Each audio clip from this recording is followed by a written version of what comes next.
We're going to begin talking about cardiovascular pharmacology. And in this lecture, we're going to focus primarily on certain hypotensive agents that help decrease your mean arterial pressure in hypertensive patients. For example, we'll look at ACE inhibitors, beta blockers, nitrates, calcium channel blockers, certain dopamine agonists, and diuretics, as well as certain autonomic ganglionic blockers that help reduce or block the autonomic ganglia in hopes to decrease your sympathetic tone going to your cardiovascular system. And we'll look also at certain centrally acting agents such as alpha-2 agonist, for example clonidine, that decreases your sympathetic tone centrally. The basic premise of these agents are to maintain or reestablish hemodynamic stability. For example, in hypertensive patients in which you have increased mean arterial pressure, we'll use certain hypotensive agents to decrease your blood pressure. Or if you have hypotension in which there's decreased mean arterial pressure, we'll use certain pressor medications to increase your mean arterial pressure in order to generate an adequate mean arterial pressure that will perfuse your vital organs of the body. Then we'll talk about certain agents to treat bradycardia and tachycardia. So to look in greater detail into the class of medications, we'll look at, for example, ACE inhibitors, which inhibits the angiotensin-converting enzyme within the lung tissue.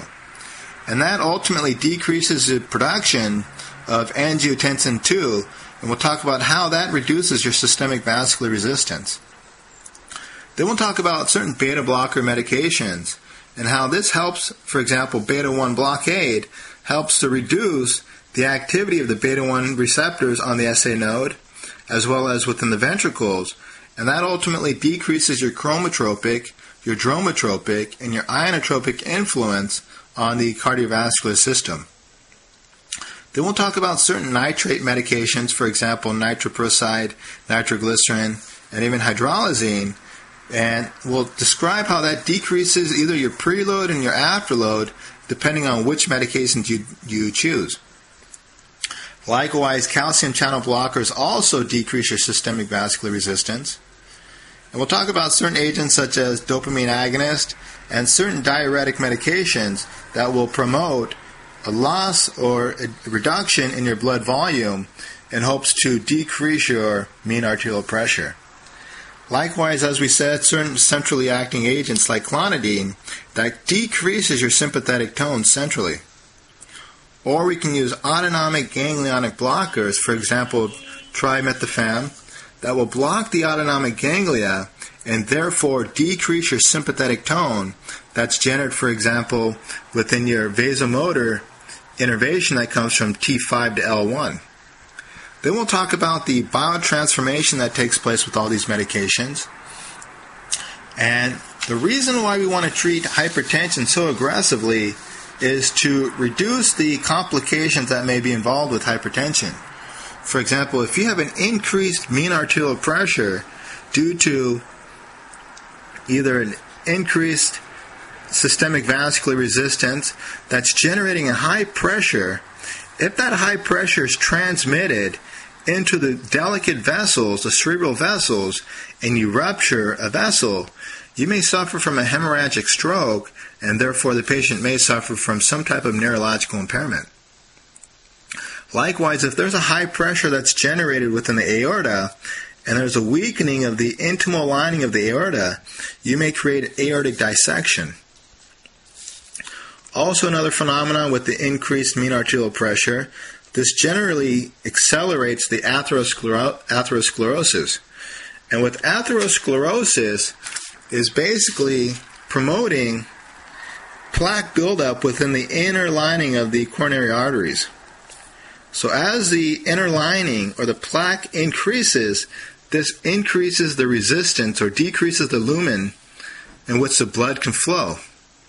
And as the blood is reduced through the coronary arteries, this will set up for ischemic heart disease in which the patient may suffer from myocardial ischemia or myocardial infarction. And if myocardial infarction or heart attack takes place, and it's significant enough, it may lead to heart failure, whether it being systolic or diastolic heart failure. We'll talk about that in greater detail in the following lectures. Also, certain cardiac dysrhythmias may take place. If we look at hypertension, we can see that hypertension has an increased left ventricular end diastolic pressure due to an increased systemic vascular resistance. In other words, as you vasoconstrict your arterioles, there's more pressure within the left ventricle that has to be generated in order to promote forward flow. And as this pressure is so high, the heart compensates by left ventricular hypertrophy. The heart, or the left ventricle, has to generate an increased muscle mass in order to compensate for the high resistance or systemic vascular resistance that has to be overcome. And what happens with that is that with the increased wall tension, due to the increased left ventricular end diastolic pressure, the ventricle will increase, which is left ventricular hypertrophy. But as the ventricle increases with left ventricular hypertrophy, this makes the left ventricle less compliant and therefore may lead to diastolic dysfunction. And as you generate diastolic dysfunction and the pressures within the ventricle once again increase, this may generate a back pressure that may ultimately lead to pulmonary edema, and therefore the patient may suffer shortness of breath. Likewise, as there's a high pressure within the capillary, small delicate capillary systems of the kidneys, this may also lead to renal failure. So these are the reasons why you want to treat hypertension very aggressively and to establish hemodynamic stability. So we'll talk about all these agents in greater detail, and we'll talk about how to maintain hemodynamic stability in a hypertensive crisis.